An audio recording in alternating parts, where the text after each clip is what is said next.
Central Guinea Pig Rescue.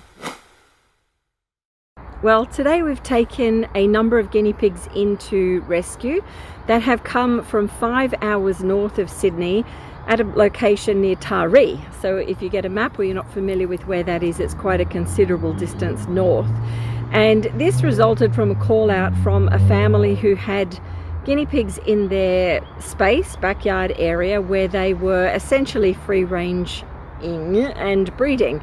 Now, situations like this are not very nice. When you walk into them, you'll find that there are a number of problems, like animals that are being eaten or killed by predators. Here in Australia, we have a lot of those with large lizards and all sorts of snakes and reptiles, as well as dogs and cats who would then prey on them. So they simply don't survive. What the family had noticed in recent times was that the numbers were increasing.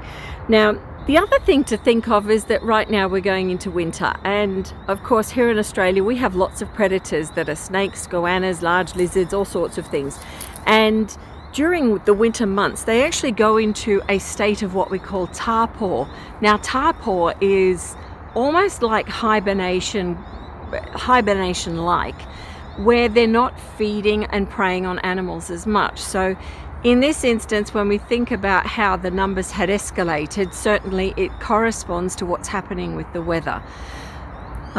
Lucky for these piggies, we were all called in, and there are actually 3 rescues involved in this. So Oscar's Rescue, and Pocket Pet Sanctuary, who both look after small animals, and Cavy Central, who only look after guinea pigs. So between the 3 of us, we were able to house the large number that actually came in, and what you're looking at here is the handing over of some of those as they came down to us here in Sydney. Now, when a rescue first arrives, there are lots of things that we need to consider, and that is how we're going to manage the numbers, the males, the females, the possible pregnancies, finding the young to match lactating mums. And then of course managing lots of things like injuries, mites, fungal and so on. So it's really an involved process, but take a peek, and we have a lot of them here in Cavy Central. They're doing really well, and we'll update you as things go by. So that's it for me. Please like and subscribe. Everything we put out here is for you to learn about guinea pigs, their care, how to keep them, how to look after them, and the problems that come up so that you know what to do. Make sure you like and subscribe, and we'll see you in the next video. Bye for now.